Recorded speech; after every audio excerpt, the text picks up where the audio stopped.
Right now, the search is on for a man accused of killing his girlfriend who was 8 months pregnant with their unborn baby. The woman's body was found yesterday along a bayou after nearly a week of searching. Today, their family has a strong message for the suspect who remains on the run. I'm going through my different stages of grief. I cry because I miss her. I laugh because I miss her little humor. And then my tears start turning to anger. I'm mad. That's my sister. That's my only sister. He took my sister from me. 8 months pregnant, missing since 3 a.m. A text sent from her phone that she didn't send. And a man who, 4 minutes before that text was sent, was already on FaceTime in the dark, showing someone exactly what he had done. Her name was Ashanti Allen. She was 23 years old. She had a job she showed up to, an apartment she paid for herself, and a baby boy she had already named Jaxon. She was weeks away from becoming a mother. Her hospital bag was packed and sitting by her front door. Baby clothes folded neatly on the dresser. A nursery being prepared. Everything pointing forward. The man in her life was 24-year-old Kevin Faux. They had been together about 2 years, and when he first came around, her family did what good families do. They welcomed him, fed him, gave him a car, brought him to church. As far as they could see, he was just the man their daughter loved, the father of her coming child. That was the version of Kevin they were allowed to see. The version the courts had been documenting since 2019 told a completely different story. That year, Kevin was charged with aggravated assault with a deadly weapon. While that case was still open, he picked up a second charge, assault involving a different woman entirely. That charge was eventually dismissed when he was convicted on the first one. He served 2 years. Then, in 2021, another misdemeanor assault. Again, a woman. So before Kevin Faux ever became the father of Ashanti Allen's child, he already had a documented, court-verified pattern of violence against women. Multiple victims, multiple cases. The paper trail existed. The courts knew exactly who he was, and Ashanti was carrying his son. And he was acting like he was such a caring person. But you know what? He really deserves an Academy Award for his acting because he had all of us fooled. By September of 2025, what Kevin had been doing to Ashanti behind closed doors had finally made it into a courtroom. He was charged with continuous violence against a family member, a third-degree felony, with Ashanti named as the victim. Court records show he attacked her on at least 3 separate occasions that month alone. He grabbed her by the neck, he pinned her down, he struck her. She was pregnant through every single one of those incidents. On February 19, 2026, Kevin Faux stood before a Harris County judge and accepted a plea deal. The felony was reduced to a Class A misdemeanor. He was sentenced to 280 days in county jail. Credit applied for time already served. And then the Harris County Sheriff's Office applied what's called a 2-for-1 credit, a policy designed to manage jail overcrowding by rewarding inmates for good behavior. It cut his remaining sentence in half. Kevin Faux walked out of that courthouse a free man. Same day, February 19th, he had just pleaded guilty to putting his hands on a pregnant woman. He admitted the allegations were true, out loud, on the record, with her name attached. And then he walked out into the same city she was living in. No ankle monitor, no probation, no barrier between him and Ashanti. Andy Kahan of Crime Stoppers Houston called it exactly what it was, a sweetheart deal. And then he added 2 words that would echo through everything that came after. Utterly preventable. Not one sweetheart deal, he got another sweetheart deal for doing the same exact thing that he already went to prison for. And so from our perspective, Yeah, this is a horrible tragedy, but it was so utterly preventable because we had him, and we could have had him back in prison, but instead we just cut him loose, and that's part. Ashanti's family had no idea any of this had happened. Not the September arrest, not the plea deal, not the conviction. Ashanti had kept every single piece of it from them. Her cousin later explained why. She knew her family. She knew what they were capable of when it came to protecting her, and she chose to absorb the pain herself rather than let it ignite something she couldn't control. She was protecting them. That was her cousin's exact words. She protected him because she knew. Those 50 days between February 19th and April 10th were not quiet. Court records would later show Kevin maintained a pattern of stalking and threatening behavior toward Ashanti during that entire period. He was not keeping his distance, he was still circling. And Ashanti, 8 months pregnant, some days unable to walk without a wheelchair, was managing it alone while preparing to become a mother. The last time Teresa Colbert physically saw her daughter was April 8th, 2026. That morning, despite the strain her body was under, despite the high-risk pregnancy that had already scared everyone around her more than once, Ashanti got up, got into her mother's white Lincoln MKX, and drove Teresa to a medical appointment. Just a daughter taking care of her mother. A regular Tuesday. She dropped her off. She came back home. She went upstairs. That was the last normal day she ever had.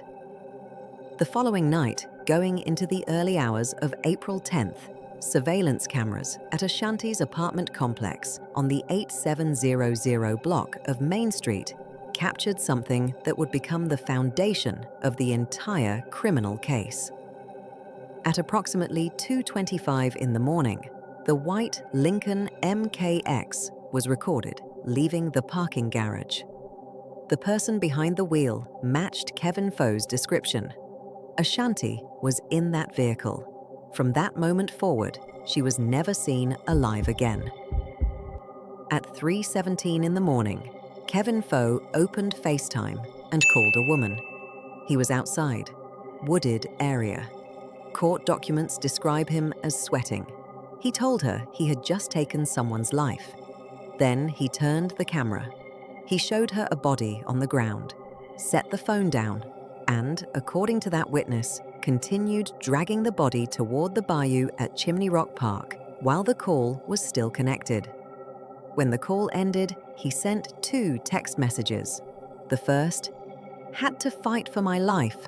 The second, "I am a felon, and I took someone's life." That second message was sent at 3:46 in the morning. 4 minutes later, at 3:50 a.m., Teresa's phone lit up with a text from Ashanti's number. "I'm leaving. I'm not coming back." Teresa saw it when she woke up. She read it once, and she knew. The time was wrong. The tone was wrong. The words were wrong. Her daughter was 8 months pregnant with a high-risk pregnancy. Some days, she needed a wheelchair just to move around her own apartment. She had a hospital bag packed and sitting by her front door. She had baby clothes folded on the dresser. Where exactly was she going at 3:50 in the morning? I actually had put eyes on her on April the 8th. Allen, 8 months pregnant, was last seen after taking her mother to a hospital appointment, then returning to their shared apartment complex near the NRG Arena. 2 days later, her mother received that alarming text message. About 3:50 a.m. On April the 10th, I received a strange text, and that was suspicious to me. Allen's mother immediately went looking for her, finding her apartment empty and her car gone. Wasn't there. All the baby clothes there, all her clothes there, and it was just weird to me. Family says Allen had been struggling with her pregnancy, weak, passing out, even using a wheelchair. Teresa went straight upstairs, let herself in, walked through every room. Ashanti's clothes were all still there. The The baby's things were exactly where Ashanti had placed them. The hospital bag still by the door, the wheelchair still in the corner. The only things missing were Ashanti and the car. A woman who is leaving doesn't leave her hospital bag behind. A mother 8 months pregnant, days from delivery, doesn't walk away from every single thing she prepared for her son's arrival.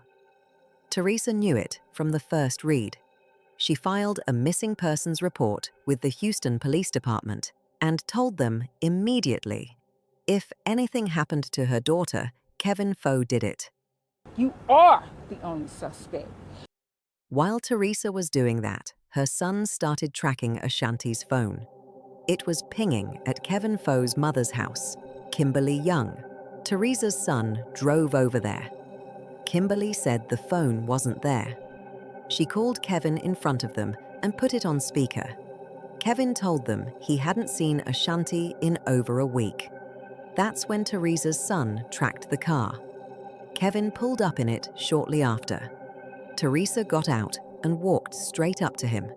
She asked him how he ended up behind the wheel of her car if he hadn't seen Ashanti in over a week. He didn't respond.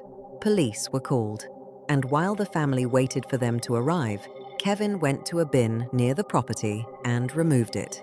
Inside that bin, muddy shoes. Teresa told officers about it when they arrived. She felt like they didn't take it seriously enough that night. Then, Kevin slipped out through the back before police made contact. What happened next says a lot about who was helping him. After the family left, Kevin reportedly returned to his mother's house. Kimberly didn't call police. Ashanti's cousin later posted publicly about what Kimberly had done that night. She called Kevin while the family was standing right there. She told them he had gone to Atlanta. And the next day, she waited a full hour after Kevin had already boarded a bus to Louisiana before she gave anyone his actual location. Meanwhile, Kevin Faux had a full day planned. On April 10th, the same day Ashanti's family was out there desperately searching, the same day her mother was filing reports and tracking phones, Kevin went to the welfare office, applied for food stamps, got approved, then went to the mall, cleaned Teresa's car out completely, removed even the decal off the vehicle. Then he boarded a Greyhound bus to Jefferson Parish, Louisiana. He had been talking to a woman online, someone he had never met in person. He told her he was coming to visit and to fund the entire trip, the bus ticket, everything. He used Ashanti's debit card, her card, the card belonging to the woman he had just killed, the mother of his unborn son. When he arrived in Louisiana on April 12th, he told this woman he was involved in a missing person investigation back in Houston involving his, in his own words, baby mama. He asked her not to look it up online. She looked it up anyway. What she found concerned her. And then she noticed he was using a debit card that didn't belong to him. She contacted law enforcement. Back in Houston, the search was expanding. On April 13th, Texas EquuSearch got involved. Founded by Tim Miller, a man who turned his own experience of loss into a mission to find the missing. Houston police saying this is an ongoing investigation, teaming up with Texas EquuSearch. We're doing some hasty searching. We got drone up that's doing some drone stuff and just some areas of interest. And I'm pretty optimistic we'll get some things narrowed down. Baby, we're all looking for you. We want you back and safe. This is your first baby coming, my grandson. We just want you back. Volunteers deployed on foot. ATVs moved through thick brush and wooded areas. Drones swept overhead. They set up a command post near Buffalo Speedway and announced a $5,000 reward. Tim Miller told reporters they were searching areas where bodies had been found before. But he also said something that stayed with everyone following the case. We believe in miracles. the miracle would be if we can get her back alive. The family held on to that. They prayed. They waited. On April 14th, the woman who had received that FaceTime call came forward to law enforcement, 4 days after the call. She gave a statement that connected Kevin Faux directly to the killing through his own voice, his own words, his own actions on that call. On April 15th, a city employee found Ashanti's phone at Edgewood Park, a completely different location from where her body would eventually be found. Investigators pulled the location data embedded in that phone. It pointed them to one specific area: Chimney Rock Park, southwest Houston, near the bayou. On the morning of April 16th, 2026, Tim Miller and the Texas EquuSearch team, alongside Houston Police Department homicide detectives and the crime scene unit, made their way to the back of Chimney Rock Park along the banks of Willow Waterhole Bayou. That's where they found her. Please joins us live from Chimney Rock near West Belfort, where the body was found today. Aniele? Tim Miller tells me he found the body near the bayou behind me. After searching for several days, they say this is not the ending they were hoping for.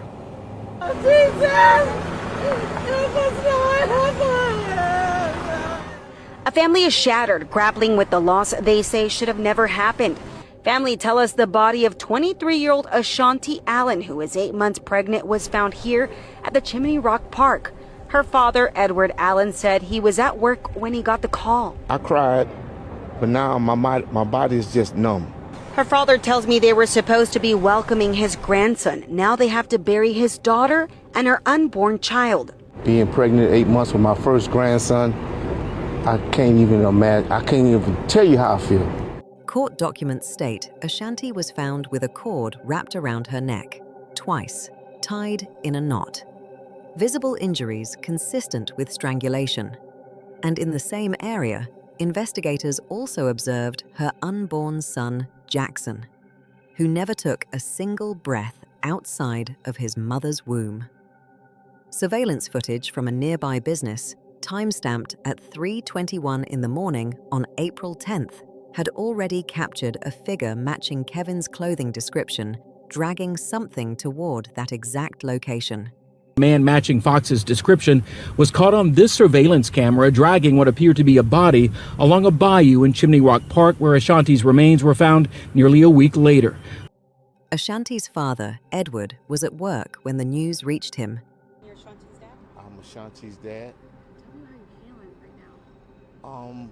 To be honest with you, my body's been numb ever since I've received this phone call. We was hoping for the best, but now we've heard the worst.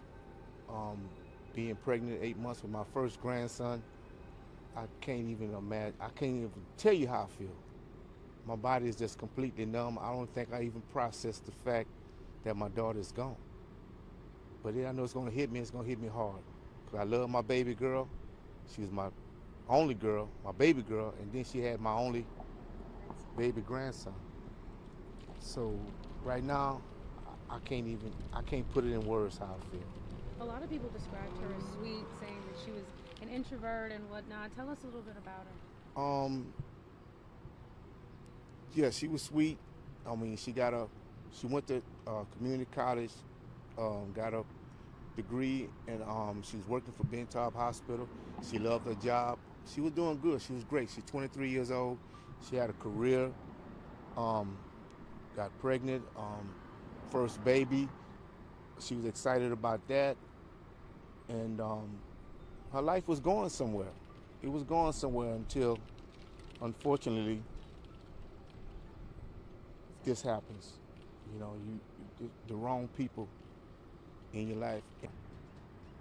Dad, how would you like how would you like your daughter to be remembered?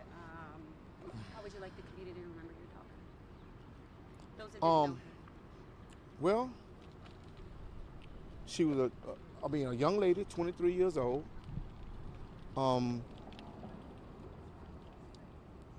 Living life, had a career, working, doing like all of us do, go to work, come home. She was expecting a baby.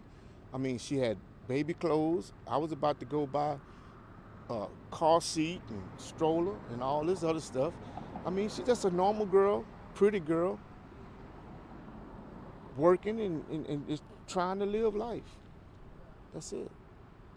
I mean, I'm sorry, go ahead.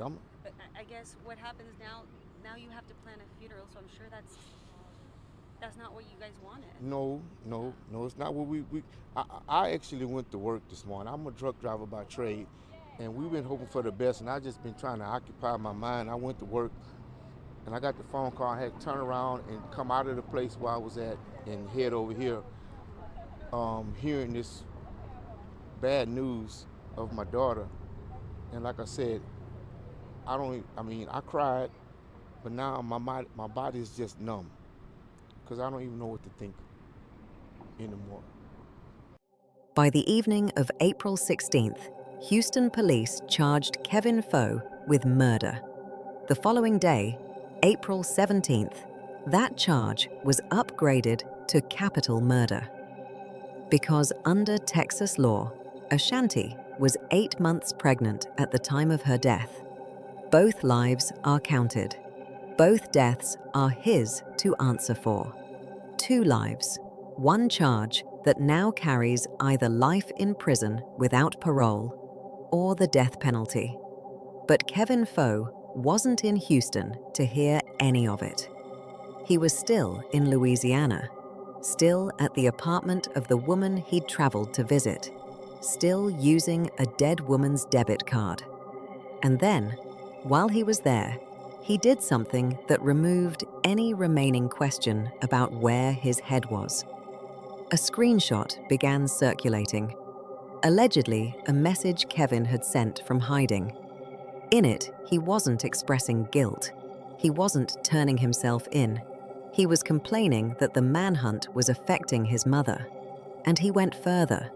He warned that if anything happened to Kimberly as a result of the public attention, he would come for Ashanti's family's mother too. That 2 people would go missing from their family, and that he was not joking. That is not a man hiding in shame. That is a man who believes he is still in control of what happens next. He wasn't. On April 20th, 2026, members of the Gulf Coast Violent Offender and Fugitive Task Force, working with U.S. Marshals from the New Orleans office, located Kevin Faux at an apartment in Gretna, Louisiana, southeast of New Orleans. There was another person inside when they took him into custody. 10 days after Ashanti Allen was reported missing, Kevin Faux was in handcuffs. Kevin Faux appeared before a judge just before 10 o'clock this morning. The biggest update is that he will remain in jail. His bond was set at no bond. A hearing has been set for May 19th where bond will be addressed, but his defense attorney tells me in a case like this, it will most likely remain that there will be no bond. This is video of Faux being brought into the courtroom. Prosecutors walk through the details of this case, which we have also broken down from court documents, laying out a timeline of what happened and a clearer picture of this case. Prosecutors say Ashanti Allen was last seen alive on April 10th in surveillance video showing her with Faux walking toward her car. That same day, her mother received a text message from Allen saying she was leaving and not coming back. Her mom said that was not like her daughter, so she went to the apartment. Prosecutors say Allen's car was missing and her purse had been emptied. A witness later told investigators Faux called her on FaceTime that day at about 3:50 that morning, claiming he had just killed someone, and showed her what appeared to be him dragging a lifeless body with clothing that appeared to match what was seen in surveillance video. Prosecutors also say Faux used Allen's credit cards, and they say he also bought a Greyhound bus ticket, then contacted a woman he had been talking to online, saying he was headed to Louisiana and would see her. He was charged with capital murder. Not just for Ashanti, for Jaxon Allen too. Held without bond. No 2-for-1 credit this time. No walking out the same day. No open doors.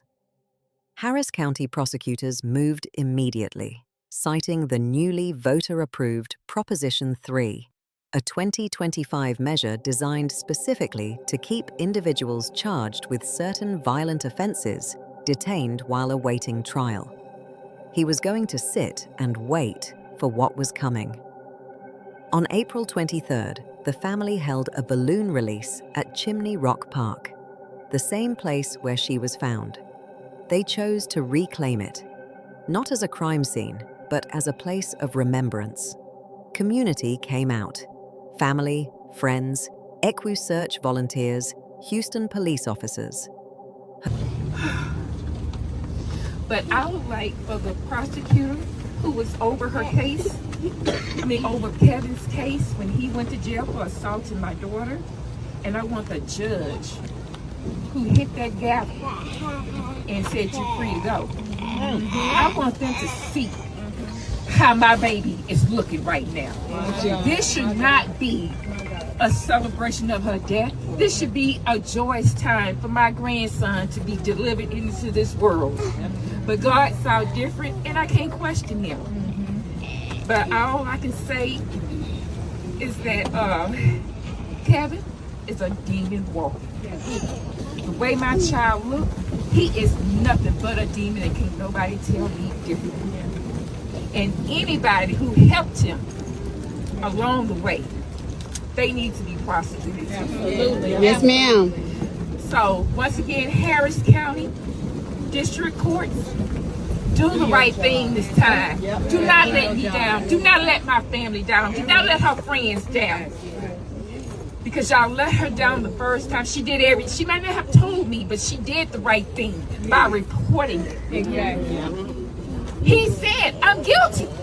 And then they give him a sweetheart deal for him to just walk.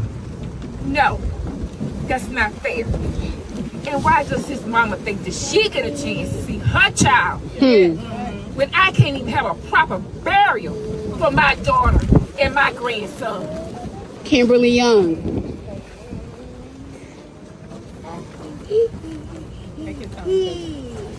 I continue to ask God to give me the strength that I need to persevere during these times. Because a lot of people are like, oh, you strong. But I could just hear my baby talk, Mom, you hard. You can handle it. Do it, Mom. And so that's where I get my strength from. First from God and then my baby. Because she don't have anybody to talk for her, but all of you are. That's right. Yeah, that's right. Don't let up. Keep sharing her story. I want her story to help someone who might be in that type of situation. Please tell someone what you're going through. Even if the person threatens you and tell you don't tell, you please tell. You don't want to be going through this what I went through. Looking at her body, he should be the #1 worst murderer in the world.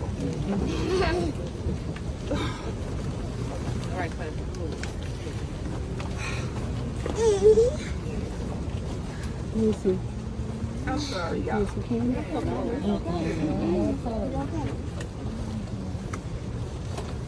That her story serves as an example for others so that they don't do it. Yes. Please continue to share her story. Don't let this day or when her celebration of life Sunday ends continue on. Continue until we find out what are they going to do with Kevin. Because he do not deserve to even breathe this air. No, he don't. No, he don't. Walking around. No, he don't. Nothing like that. He No, ma'am. does not deserve it. No, he don't. Even the death penalty ain't good enough for him. Uh-huh. Hell is not good enough for him. Uh-huh. But you know what? Vengeance is mine, says the Lord. So I trust in him. However it goes.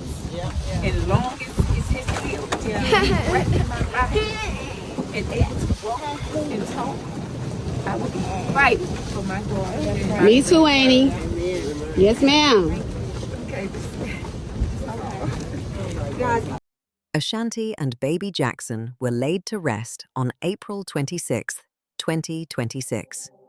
Her brother, Xavier, organized a GoFundMe that raised over $11,000 from a community that had never stopped showing up for her, even after she was gone. The celebration of life was held at Forest Park, Missouri City Funeral Home. A memorial wall covered in everything that made her who she was. CM Punk, because she was a wrestling fan, R&B and hip-hop, her dogs, her Bible, her PS5 for the nights after work when she just wanted to decompress and be herself. Marshall High School, Ben Taub Hospital, where she had been working as a patient care assistant and planning to go back for her nursing degree once Jaxon arrived. Her mother stood in front of that wall and laughed through tears. Family and friends are remembering a life gone too soon. This case has sparked national outrage because Ashanti Allen was 8 months pregnant when she was killed. Behind me, you can see dozens of family and friends are gathered here today to remember her life. Now, I do want to speak with the mother of Ashanti Allen, Teresa Gaines. Teresa, we got your raw reaction to this memorial wall behind me. Talk about her ambition to become a nurse. She was a nursing student, is that correct? Well, after she had a baby, she was going to go back for nursing. So that was one of her goals, to eventually be a nurse practitioner. Would you say this wall is a good representation of what she enjoyed in life? Oh, yes, everything. It's beyond what I could have even imagined. Like I said, she's a wrestling fan, of course. CM Punk was her favorite. Football, she loved to sing, she read a Bible, she knew God, and this is her beloved dog that had passed right there, and then the names of the other dogs that she had. My baby girl, Marshall High School, medical assistant and everything, and that table there, she loved R&B and hip hop, and a couple of her favorite movies over there. So he wouldn't tell us how he was going to do it, but I'm just speechless because I couldn't have created this. I'm sure it sparks a lot of good memories, Teresa. Yes. Well, thank you so much for your time. That was Ashanti Allen. Quiet, funny, in that way you didn't always see coming. A mama's girl who called herself and Teresa the mother and daughter duo. A woman who drove her mother to appointments even when her own body was failing her. She deserved to come home. Kevin Faux remains in the Harris County Jail, held without bond, awaiting trial on 2 counts of capital murder. His defense attorney has declined to comment. The Harris County District Attorney's Office has not yet confirmed whether they will seek the death penalty. Teresa has stated she will be at every single court hearing. Ashanti Allen and Jaxon Allen's mother and grandmother. Okay. Could you speak with me about your feelings today in court? No bond, they waived. That was the right thing for him to do. Okay. And how are you and your family doing? We're taking it day by day. Okay. And you're looking forward to trial date, I would assume. That's correct. Okay. Anything else you want to add, just in terms of? I just want to just continue to let everyone know that if you're in a domestic violence situation or any type of abuse, speak up, and there needs to be done. I want the elected officials, government officials, whoever has the authority, need to reevaluate how domestic violence cases are handled. That's the first step we need to do. I reacted, now it's time to correct, so this won't happen to anyone else. Yes, tougher punishment. No bond. Okay. Especially if they're a repeat offender, they should not be let out. And this young man was a repeat offender? Correct. Okay. Because I was looking and it looked like he had been charged with this before. Yes. So you felt like his bond should have been higher the first time, or? Yeah, he shouldn't have been there the first time that he did that to my daughter. So. Here's the thing about this case that doesn't leave you. The system had Kevin Faux's name in its records going back to 2019. It had the 2021 assault. It had 2 fresh charges against a pregnant woman with her name on every document. It had a guilty plea. And at every single checkpoint, something opened a door that should have stayed shut. He walked through every one of them, right back into Ashanti's world. And on February 19th, 2026, the day a judge reduced his felony to a misdemeanor, gave him credit for time served, and applied a policy designed for jail overcrowding. Whatever legal protection Ashanti had during those proceedings ended the moment that deal was signed. He walked out. She was 8 months pregnant, and she had no barrier left between her and the man whose name had been on every charge. 50 days later, she was gone. The hospital bag is still the image that stays with me. Packed, ready, sitting by a door that Ashanti Allen never came back through. She had prepared everything for a life that someone else decided she wasn't going to have. Jaxon Allen never took a single breath outside of his mother's arms. He never got to meet the family that was already in love with him. He had a name, a nursery, a grandmother living 1 floor away, and aunts and uncles who were about to go buy him a car seat and a stroller. That's what was taken. Kevin Faux is in a cell. The case is open. The family is watching. And Ashanti's mother said everything else that needed to be said. I will fight to the very end. If you're into real cases that don't quite add up, and the ones where the system's fingerprints are all over the outcome, subscribe to Prism Crime. There's more coming.